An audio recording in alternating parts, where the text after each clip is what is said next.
Hello, my name is Michael Fakri and I am the UN Special Rapporteur on the Right to Food. I'm sorry that I cannot speak to you live today, but due to the pandemic and time zone differences, I have to provide this video instead. COVID-19 has not only been a public health crisis, but it has also generated a hunger crisis. The virus is new, but it has been predictably harshest on marginalized people. In fact, the world was falling behind on fully realizing the right to food even before the current pandemic. The number of hungry and undernourished people in the world has been rising since 2015. And the situation is getting worse. The virus continues to ravage humanity. Even with new vaccines, it will be some time before the global health situation stabilizes. And it will be at least a decade before the world recovers economically.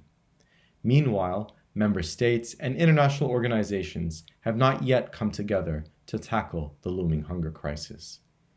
Different international organizations are doing their best, but there remains no internationally coordinated action responding to the hunger crisis caused by the pandemic. Not at the General Assembly, not at the Human Rights Council, and not at the Committee on World Food Security. I should add that COVID-19 is not on the food systems agenda.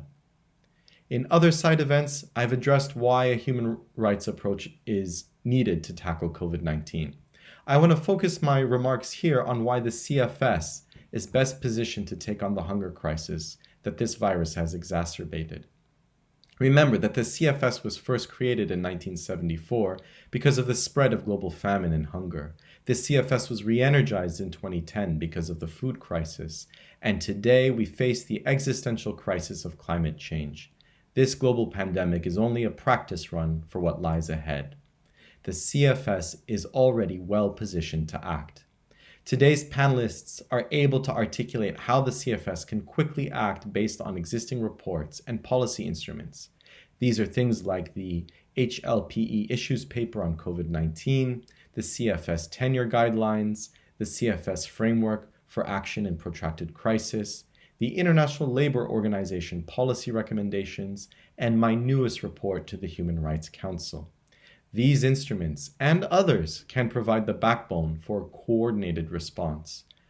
I don't think the difficulty lies in developing global policy to tackle the pandemic and hunger crisis. The bigger questions are, why has not the CFS already acted? Where are the blockages for action? Who is holding up the process? These are undoubtedly political questions.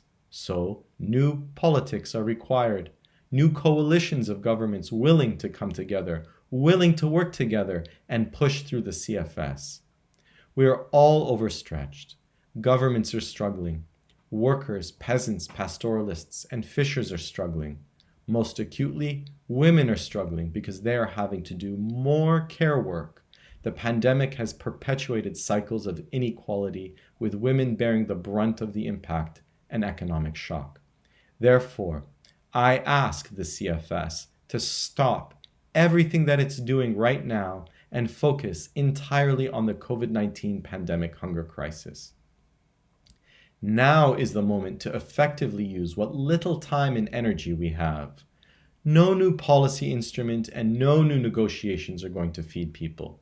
Collective action, multilateral coordination, and implementation is what's going to get us through this. If after the crisis people are more sick, tired, and hungry, then the CFS will have failed. The international system will have failed. No one will remember or care if this instrument or that instrument was successfully completed. I hope to see three outcomes from the CFS. 1. Complete commitment to tackling the pandemic and the creation of a COVID-19 plan.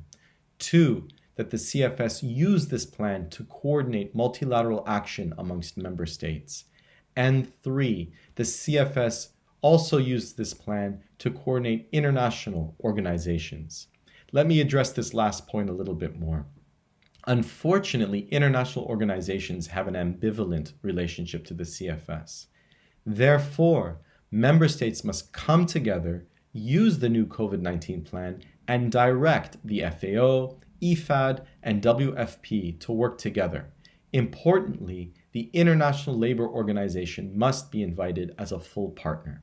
Remember, one key function of international organizations is to serve the most vulnerable member states and people based on what those states and people demand. Let the CFS be a place where those demands and plans are made clear. Let the CFS be the place where governments take action. Thank you.